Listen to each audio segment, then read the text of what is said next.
Hello, hello, lovely people. Welcome back to my channel, Abroad with Susanna. Today I have a lovely guest. It's my friend Mary-Kate, and she's going to talk about how to work and live abroad since, well, for many years. And I met Mary-Kate through a great platform where, all the people that we want to work online, we meet there and we get our, well, digital skills. But she will let us know a bit more about it and her life abroad. Hello, Mary-Kate. Thank you so much Hey, for Susanna. agreeing to be with me today. How are you? It's all right. Pleasure. I'm good. Very good, thanks. Good. So, Mary-Kate, just, well, briefly introduce yourself so then people know who you are. Well, I'm Mary-Kate Hammond. I'm from Ireland originally, and I've been living in Australia since 2009, with a brief stint back to Ireland from 2016 to 2019, where we tried to live back in Ireland again. And so I've been back living in Australia full time, working remotely since 2019, and loving it. Good. When you say we, you mean you and your partner? It's That my husband, yeah, that's right. Okay. Yeah. So what was the reason that, first of all, you moved to Australia, the first move in 2009? Oh, the first move, I was young and free and exploring the world, and just exploring, really. That was all. And then I met my husband, who is Australian, Oh, and that was me. Done. So I know the feeling. I know the feeling. we lived in Australia. Yes, I know. Yeah, something about those foreigners. So I lived in Australia for 7 years with him before we decided to try living in Ireland, because I was feeling homesick.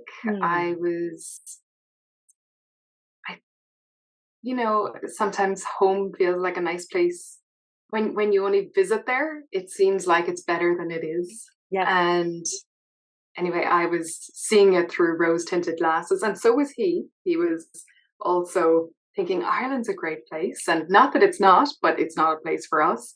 But we tried it, and we went back and lived there, and almost straight away he was like, I don't want to live here. Took me a bit longer to come around, but anyway, eventually I gave in and we came back to Australia. But I knew I didn't want to do it the same way. Like, I didn't want to go back to living abroad and working full time in a job and only having 4 weeks holidays a year, and not, missing all of the family occasions, not being able, just being so distant from my family and friends at home. Disconnected. So you felt a bit disconnected if you would have doing that? Yeah, you've sort of, you can talk to people all the time when you live, you can talk to your family, and now it's even easier with smartphones and things. But it's not the same, because you're not on the ground. You're hearing things, but you're not experiencing it. And I felt like it kind of created a divide between us that was like, our relationship was almost becoming superficial, or not exactly superficial, but just less. Yeah, I guess disconnect is probably the best word there. Yeah. So then you decided to move back to Ireland. The first time to move to Australia and then back to Ireland, were you working for the same company, or how was your work life? Oh, just a regular job. Like, I worked locally. I had to commute to work. I had 4 weeks every year. That was all for my holidays. One of those typical places where the rule book says you can't take more than 2 weeks at a time. And yeah, it was just a normal Monday to Friday, living for the weekend, not seeing my family, not having any time to experience Australia, because I was saving all of my holidays for trips to Ireland to see my family. So I knew that that wasn't what I wanted to go into, Yeah. even though I didn't know exactly what I wanted my life to look like. I had Yeah. a dream that you can split my time between Ireland and Australia.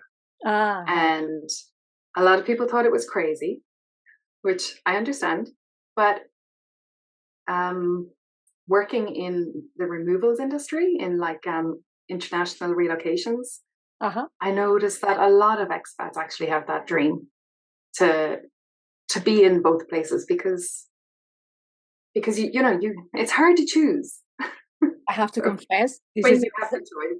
yeah, this is exactly our feeling with my husband because we've been living abroad for 25 years. And although now we are back to his home country, we want now to live in between Europe and Asia, which, well, more specifically between Barcelona and Tokyo, which I know exactly how you feel. So, and knowing, so you say that you were working for a relocation company. So then exactly you have already contacted with the expat community, even before you were an expat in Australia.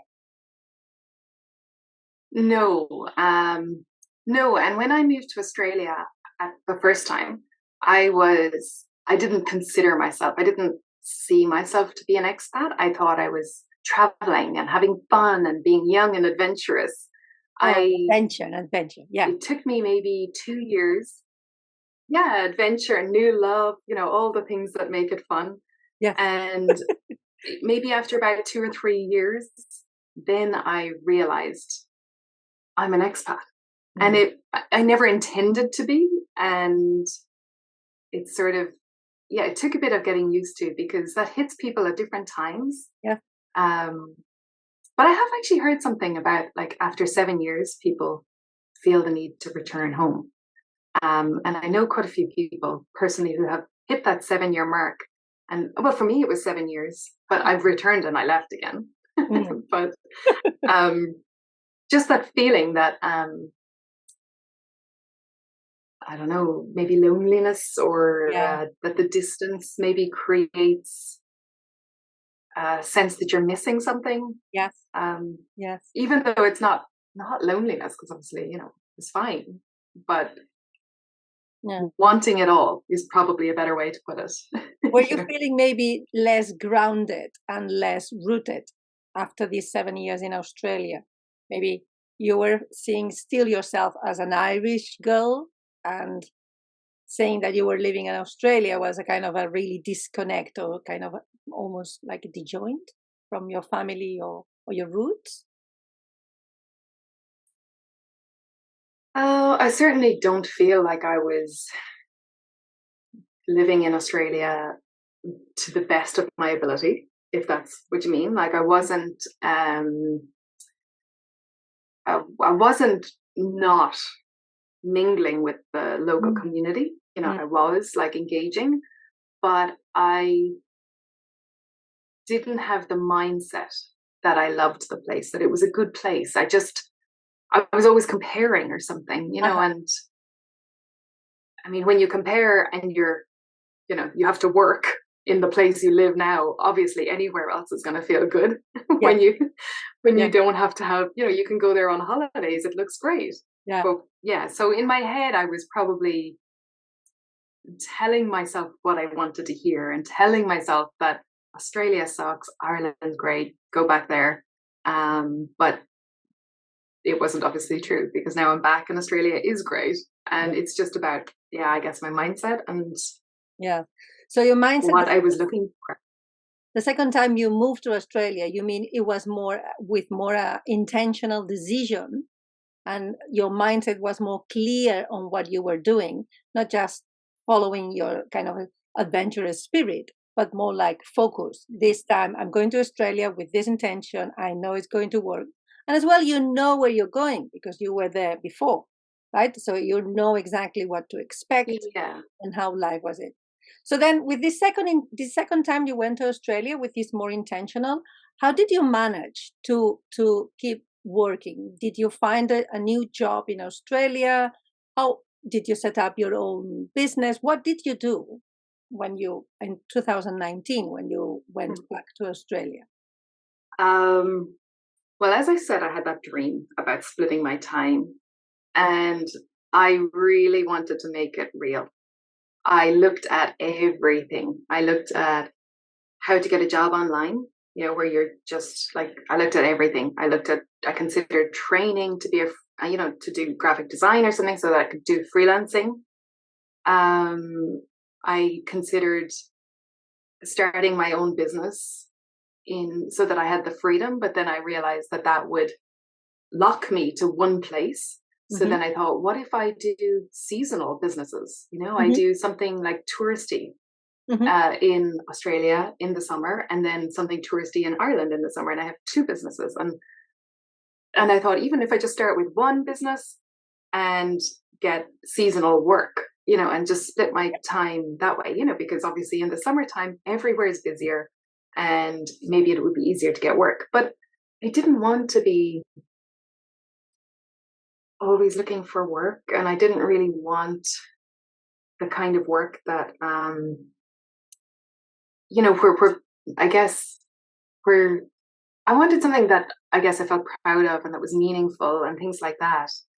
And I felt that if somebody knows that I'm only going to be here for 3 months or 6 months, they're not going to give me a good job, So I didn't really want that constant, like, low pay. Also, the person who just fills in, not somebody who was of value, not seen to be somebody who was of value. I mean, whether you are or not depends if you get the opportunity.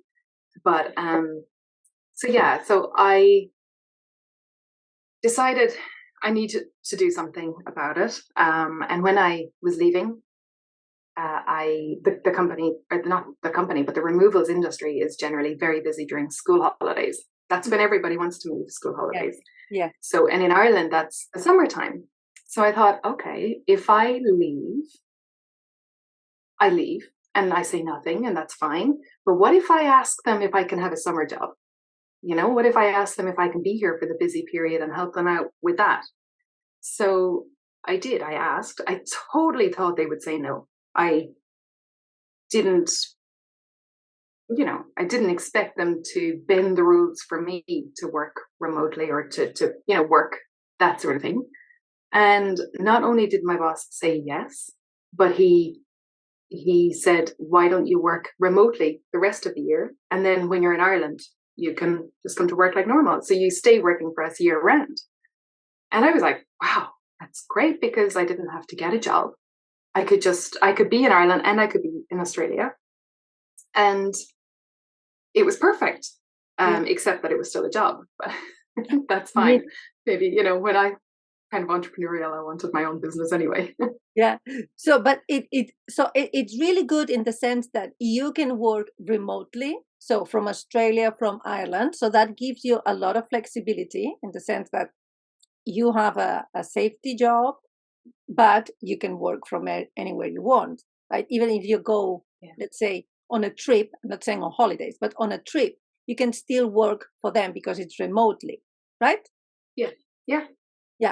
And I've done that. I've gone to the beach for a long weekend or something, taking the computer with me, and it is good. Yeah, that's really good. But it still is giving you the 4 weeks holiday, which is not ideal for you, right? You were saying that. Yeah. So what are your plans to get into that ideal, magical work abroad, live abroad, and have the flexibility to go back to Ireland or live in Australia or somewhere else, like in Japan, maybe you visit Japan? Well, I definitely like to be able to visit. And that's the thing. When you only have 4 weeks holidays a year and you are an expat, you have to prioritize seeing your family, and you don't get to travel the world. Yes. Even when you have the flexibility to work in 2 places, or to work, remotely, so you can be wherever. So as you mentioned at the start of the call, that we met through a digital skills platform. And that was because I decided to learn digital skills and to start building my own online business, which means that I'm the boss. and I can take the time off whenever. And I don't know if you talk about online business much on your platform, but it can be automated as well. So it's not like a job where it just means that you work and you are your own boss wherever you want, but you can, it can work for you. Like, I mean, I'll give you an example. This week, we're actually changing the gutters on our house, and money is coming into my bank account while I'm out there cleaning gutters and cleaning fascia boards and things like that, Yeah. So it's not the same as a job where you're trading your time for money and you have to be there for a certain amount of hours for the money to happen. So that's what I'm working on. I'm doing my best to make it happen, and it's so enjoyable. And I met some really wonderful people like you through this.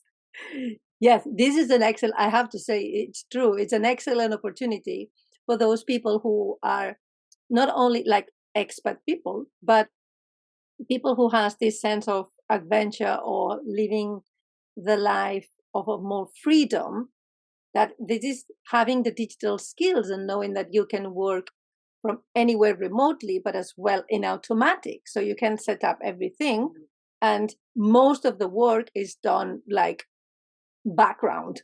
So you don't have to be there, as you said, trading your time for money. So it is an excellent opportunity for the expat community, maybe as well for those like in your case, you decided to move. But in my case, I was following my husband, which is, I was the follower.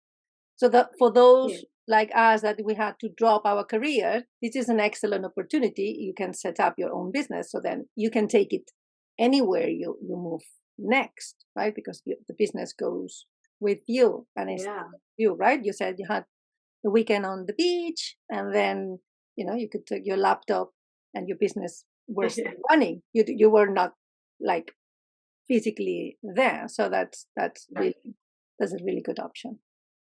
Okay, Mary-Kate, just to wrap up. But as well as that, sorry, I was just going to say just a point on that. You talk about being an expat and moving all the time. Like, I know I mean, I'm an expat all the time, but I'm not moving all the time. So I know that it's different. But I think that's part of the value in finding an online community where you can take your friends with you everywhere you go as well. Yeah. And you're not like, your whole life isn't totally uprooted every time you move, except for your family, because they're coming with you, obviously. But and I think I just think there's so many benefits to online business and to finding the right place to learn.